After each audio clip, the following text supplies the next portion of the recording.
Welcome back, everyone. It is Saturday, May 31st in the MLB. Our best bets are on the way. You see me in the rally cap. You know things didn't go right yesterday, and actually things went the opposite, right? They were terrible. Let's recap. An 0-4 reverse sweep. No explanation. HRR's retired. What were other losers? Matthew Liberatore saved his worst start for the year for me. Merrill Kelly, what the hell was that? And the strikeout hit ratio, he lost by one strikeout. Wu had 3 Ks through 2 innings. Pitched into the seventh. He would have gotten another. He did not. 0-4, Logan. I don't know what to do, but we need to do whatever we have been doing. Let's get rid of that. Let's start with a big sweep today. We got a couple picks we'll dive into in just one moment. Now, my NBA video is already live. So if you're curious of my NBA picks, which we've been dialed on the NBA. MLB, far from it. By NBA, we've been dialed in. So if you want to go check that out, that's already posted. The ladder challenge for day 5 is already live as well. We absolutely need to cash the ladder to make up for all these L's we've been taking in baseball. But Logan, we're going to let you lead things off down to Miami with our first pick of the day. Where are we headed? Yeah, so my first pick of the day is going to be a first 5 innings run line. Got to plug in my computer. It's dying just like my will to live after yesterday. But I'm taking the Marlins on the first 5 innings run line plus a half, -115 odds on DraftKings is your best value there. Now, look, we have to scrap what went wrong or what's gone wrong most of the season. Full games, no luck there. If you look at where we have a little bit of luck, it's in the first 5 innings when we just isolate it to starting pitcher versus starting pitchers.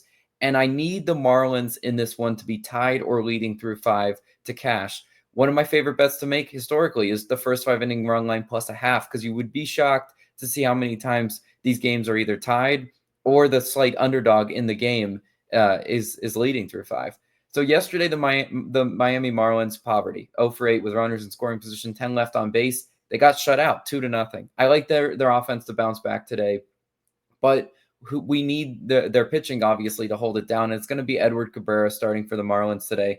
4.73 ERA, 1.4 WHIP for Edward Cabrera. He's been pitching much better in May, which is why I want to back him in this start. This month, he has a 2.53 ERA, and he's also coming off a great shutout outing versus the Angels. So I see starts like that, and I feel comfortable backing Edward Cabrera because he's one of those pitchers that when he's on. He's great. Yeah, I'd back him any day, but when he's erratic and when he's having those like 4-run type games back to back, you can't back him. He's also only allowed more than 5 hits once in May, and the Giants are a team that relies heavily on really stringing together hits. They're not an extremely explosive team in terms of like just overwhelming power. They need those extra base hits stacked on each other. And Edward Cabrera, for the most part this month, has been limiting that.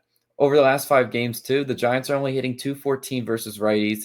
I don't necessarily trust their offense game to game. I think Edward Cabrera has a solid start, holds it down for us. And then we need the Marlins offense to show up against Robbie Ray and the Giants. Robbie Ray starts 2.56 ERA and a 1.15 WHIP for Robbie Ray. Comparing ERAs, yeah, Robbie Ray's got the lower ERA.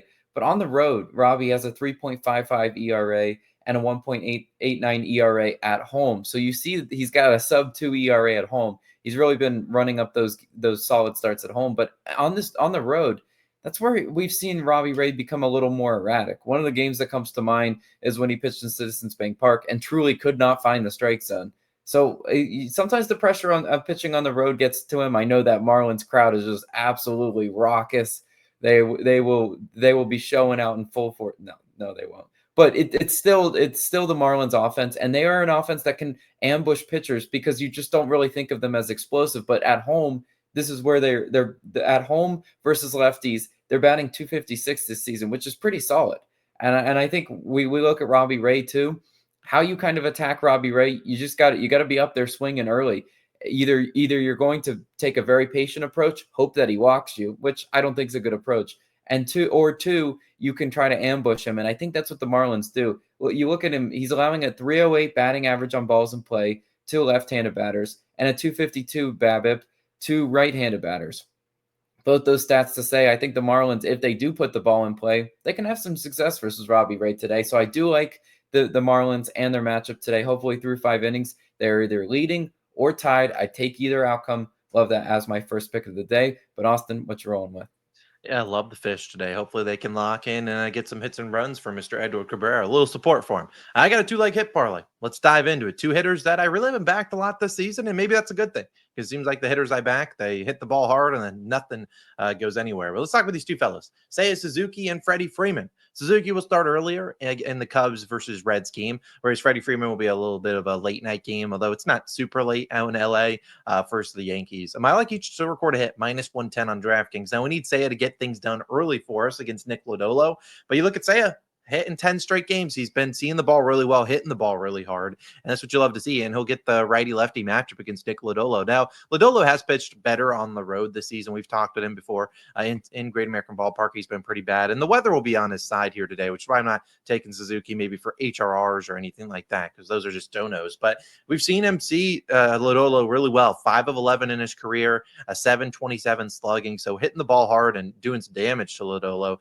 and only a 16 K rate. So again, he's seeing the ball well, putting the ball in play. That's what you want to see. And in 2025, Suzuki's been honestly dominant, one of the best hitters in baseball against lefties, hitting 375 with a 400 batting average and balls in play. So again, this is just a guy that's seeing lefties really well. He'll get some opportunities against Nick Lodolo, who won't just intentionally walk him. And I really think he can deliver a hit for us. You look at the pitches that he's going to see, a lot of 4-seam fastballs. That is one of Suzuki's best pitches. That is the number 1 pitch Lodolo will throw. Suzuki, a 411 weighted on base average against the 4-seamer. So again, I think he can get it done early in the day for us. Then we'll turn on to Freddie Freeman, who has a hit in 9 of his last 11. He's batting 388 versus righties this season, a 444 batting average on balls in play.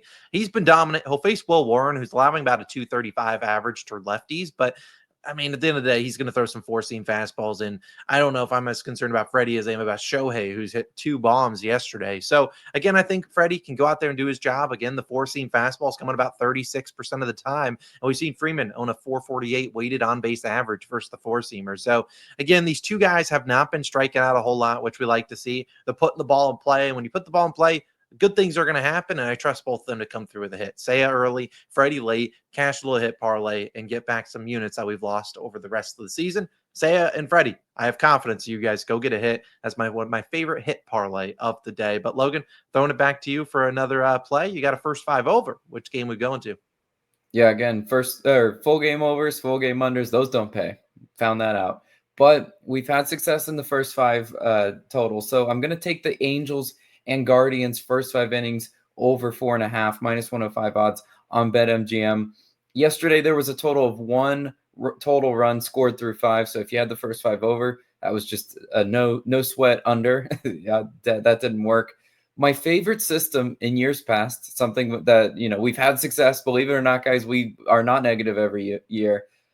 Something I've had success with in years past is finding a game that was like extremely low scoring early.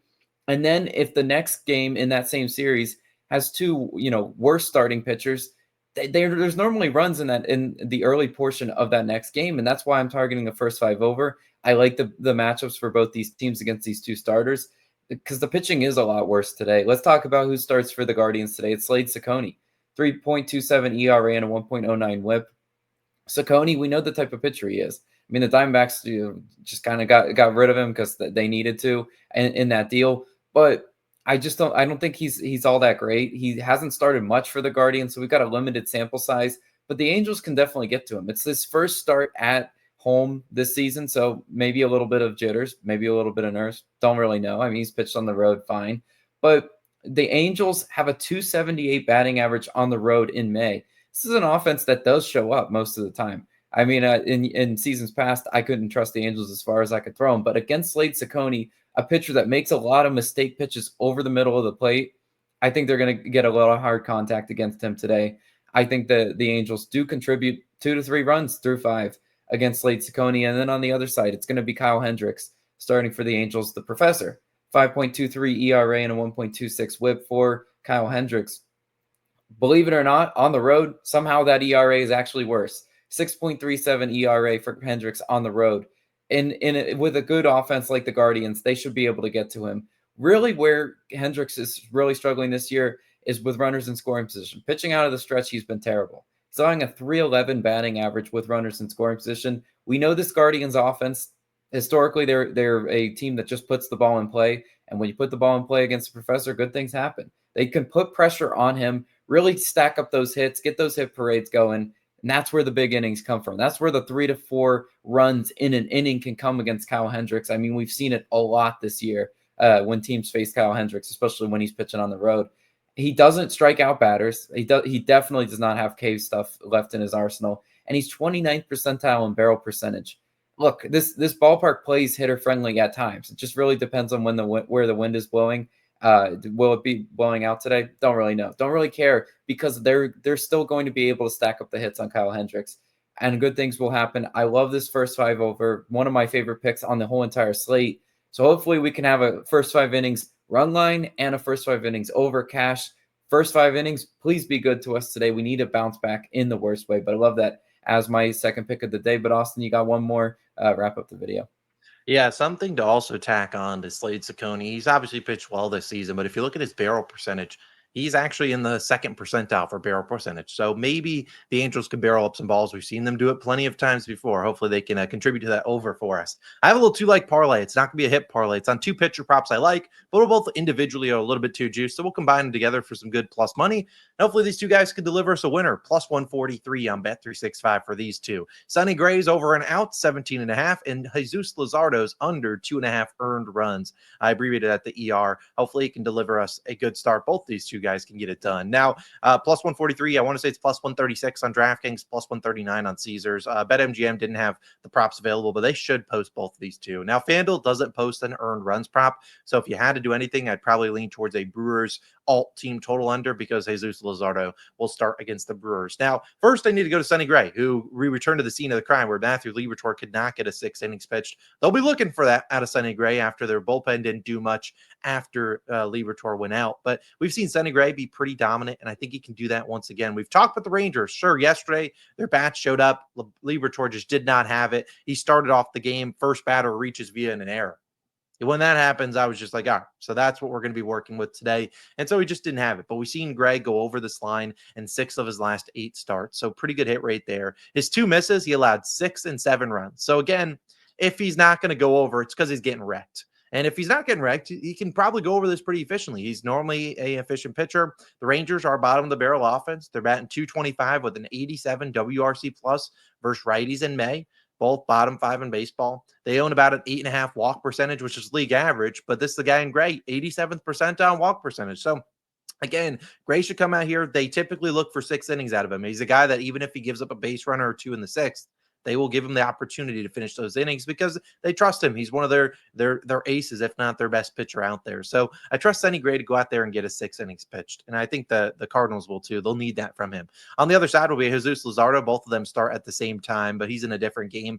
Luzardo will pitch at home against the Phillies, or for the Phillies against the Brewers, who are coming off a loss yesterday. The Phillies, they lose 6-2 or something like that. Taijuan Walker just did not have his A game yesterday, but I trust Luzardo. I don't necessarily know if there's a little bit of rain concerns. It is raining earlier on in the day, which doesn't, in my opinion, hurt Luzardo at all. And for one, I doubt there's any rain delays in this game. But number 2, if maybe there's still rain coming into the game, maybe the hitters won't get their batting practice, which might take them some time to get around to heating up against Luzardo. And by the time, if they let him get rolling, he'll pitch pretty well. But Luzardo under this line in 8 of his last 10 did go over in his most recent start against the Athletics out in Sacramento. We know that's a very hitter-friendly ballpark. But this is just a Brewers offense that has struggled against lefties. In fact, in May, they're batting just .202 with a 67 WRC plus versus lefties. 7 straight have gone under this line versus them. And they faced some good guys. They've also faced some bad pitchers in there, and they've still gone under. Luzardo's been really good this season. I think he pitches with a bounce back at home. He has the swing and miss stuff to get out of bad jams. I just don't really trust the Brewers offense a ton here. So I like both these 2 props. Like I said, individually, Sonny Gray's close to minus 200. Luzardo's right around minus 160, minus 170. So you can't really take them individually, but for a plus 140 little parlay to win back 1.4 units, I certainly will take a stab at both of those. So Luzardo under earned runs, Gray over outs. That's a 2-leg winner. And finally, to wrap up the video, we have our strikeout hit rate sheet. Because we reverse swept yesterday, we'll post it to everyone today. Normally it's Dub Club exclusive, but we'll hook you guys up. It'll be down below in the pinned comment. So check that out. I won't probably be there by the time the video drops, but it should be there pretty quickly given we have a bunch of early starts today. So again, strikeout hit rate sheet. been pretty good to us this season since we started tracking. I think he's like 8-4, 8-5, or something like that. We'll bounce back today with some aces on the mound. So we will put that down below in the pin comment for you guys to tail with a bunch of the other books that have the value and whatnot. But either way, Logan, we need a bounce back day. We need a big day, and the rally camp will deliver just that. Let's have a day. We'll see you guys back tomorrow with some more, and hopefully with the actual brooms out and not the mops. We'll see you guys then. Peace. Also, if you want to check out the NBA video that's somewhere on the screen, as well as day 5 of the ladder challenge, I posted both last night. Check them out if you haven't already. Let's have a day. See you tomorrow. Peace.